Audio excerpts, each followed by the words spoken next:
Hey creative friends, welcome to my channel, and this video is going to be another one of those awesome back of the pantry challenges. And this month we're featuring canned cranberries. It's that time of the year, and hopefully you got canned cranberries, but you know what, there's always a lot of other things you can do.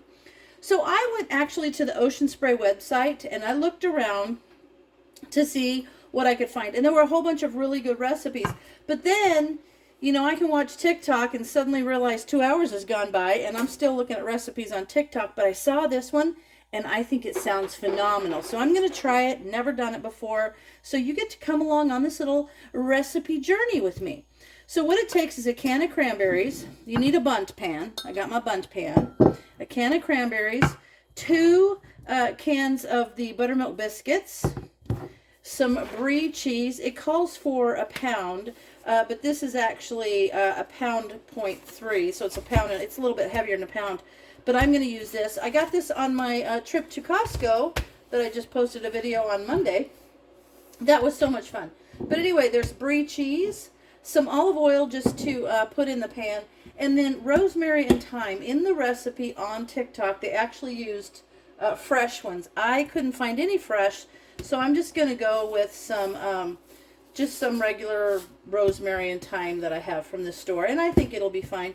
And you'll need some melted butter. So what my first thing that I'm going to do is I'm going to take all of the biscuits out and cut them in 4. You can cut them in 3 or 4. I'm going to go ahead and cut them in 4. And then I'm going to cut this Brie cheese in half and kind of cut little cubes about maybe 1 inch square. So once I have all that cutting done, I'll come back to you and we'll do the next step.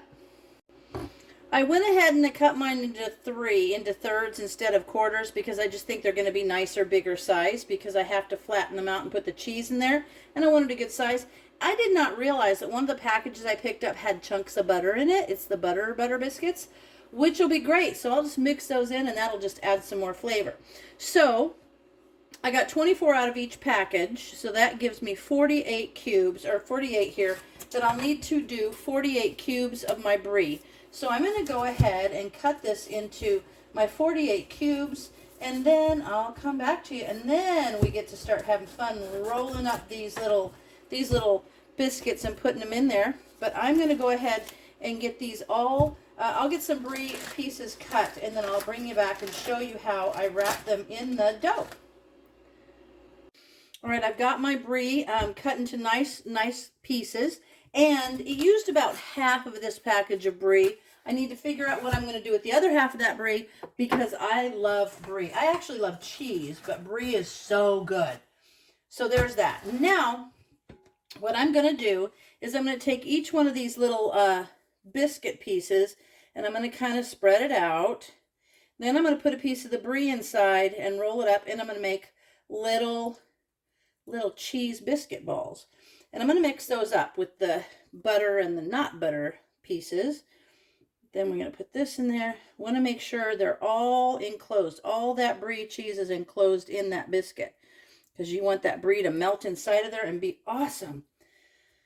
So it's super simple. I hope this recipe turns out awesome. I don't see why it wouldn't, because it looked delicious. But what you do is basically, when you get all these done, these little balls, you put a little olive oil inside the pan, the bundt pan, and then you take these and kind of lay them in there, and then you sprinkle a little bit of the herbs on there and spoon some cranberry sauce kind of around as a nice, you know, as you're layering it, and it's going to be amazing. So I'm going to go ahead and finish making all my little balls. So I'll be back to you when these are all done. I have all of the biscuit dough rolled with little bits of Brie inside, and they are ready to go. And I've opened my can of cranberries. Now, what I'm going to do to make sure I kind of get the cranberries even, I'm just going to kind of gauge half of the balls. And as I put those in and I add the cranberries, I'll show you what I'm going to do. I'll just kind of gauge that I use about half the can. So that way I've got it evenly spread. I've got my thyme and my rosemary ready to go to where I can just pinch it and sprinkle it. So let's get started. I'm going to take some oil, some olive oil, and I'm just going to drizzle it around the inside of the pan. kind of make it go all the way around there. And then we're just going to drop those biscuit balls in there. This is going to give it some good flavor. So I'm going to start with a couple of these. Just start putting these down there until I get the bottom covered. Kind of mixing the ones without the chunks of butter with the ones with chunks of butter. That'll be good. And now I'm going to kind of put a little bit of cranberry sauce in there. Well, this is the whole berry cranberries. So I'm just going to mix that up because I want to get the berries mixed in nice. Whole berry cranberry sauce. Now I'm going to mix that around so that I've got good berries. Just don't have a big chunk of the gel because they kind of settle sometimes. All right, there we go. Now I'm going to start putting a little bit of that in here. Around there.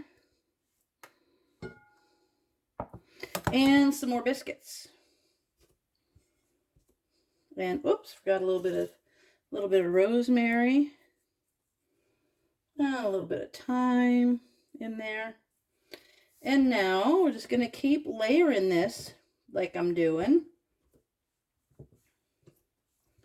There we go. Put one over here. Then I'll put a little bit more in here. These are going to be so good, I can already tell. You know, it's funny because I love Brie cheese. I love all kinds of cheese. Actually, my dad was kind of a cheese guy growing up. And when I was a kid and we lived overseas, one time he came home with cheese called Camembert. And I'll never forget, oh my gosh, that stuff smelled so bad. But it tasted super good. And so we liked it. And we used to call it stinky cheese. Because as soon as my dad would get it out, we knew there was Camembert in the house. Because he would be pulling that out. And oh my gosh, we ate that cheese like crazy. And Brie cheese. Like I remember being like 9. Loving Brie cheese. And that's kind of, he used to say it's an adult taste. But so good. Love good cheese. All right, we're getting there. Put this one down here. Oops, a little bit over here. I might not even go through the whole can, which is perfect. This would be great for leftovers then if you're not going to use the whole can. Okay, and then it's going to go in an oven, 350, for about 30 to 40 minutes. And when it's done, you'll want to take a little tiny bit of butter and put it on this bottom, melted butter, and then turn it out and cover the top of it with melted butter. All right, I think that's just about enough of the cranberries. That's about 2/3 of a can. Get some of those whole berries in there. All right, there it is, ready to go. So I'm going to put that in the oven at 350 for about 30 to 40 minutes. And when it's done, I'm going to come back to you and show you. I just hope this turns out amazing. I don't see why it won't. I've just never done this before. And I love TikTok for some of the amazing recipes you can get off of it. And I'm feeling like this is going to be one of them. So we'll be back to you as soon as this is done cooking. I actually had to let this go for about 40 minutes. It smells so good. I want you to see. Look at that. It's beautiful. Now I did notice that some of the cheese, there's a lot of really melty cheese. So before I tip this out, I'm going to let it sit and kind of cool a little bit so that cheese won't run.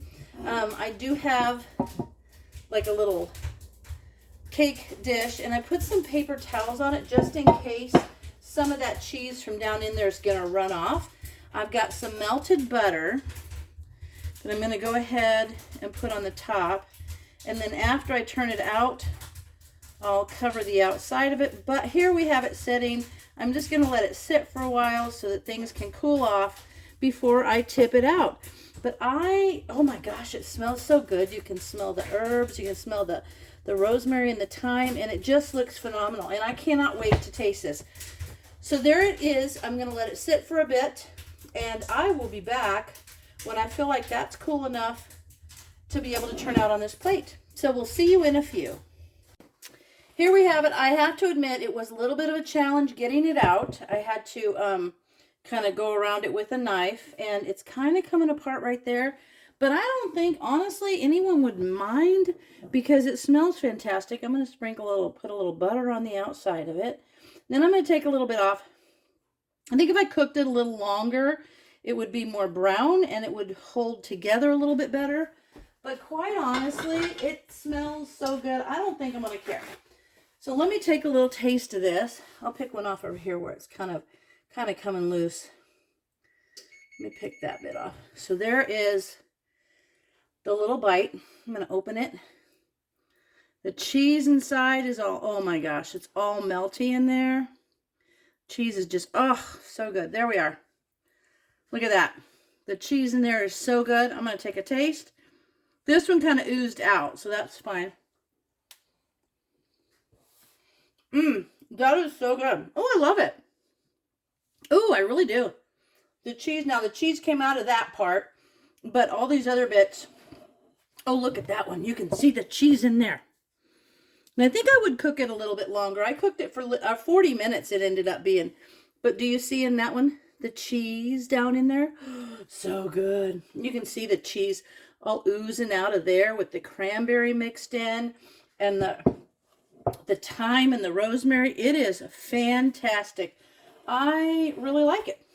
So there you have it. I would suggest you cook it a little bit longer and make sure you take a knife and go around it before you turn it out. That would just make it a little bit easier, but it is definitely a do one. I'm going to do this one again, I'm sure. So there you go. It's another back of the pantry challenge using canned cranberry sauce or canned cranberry, whole cranberries. But whatever, this turned out really good, and I think I'm definitely going to make it again. So, as always, thanks for watching, and I'll see you in my next video.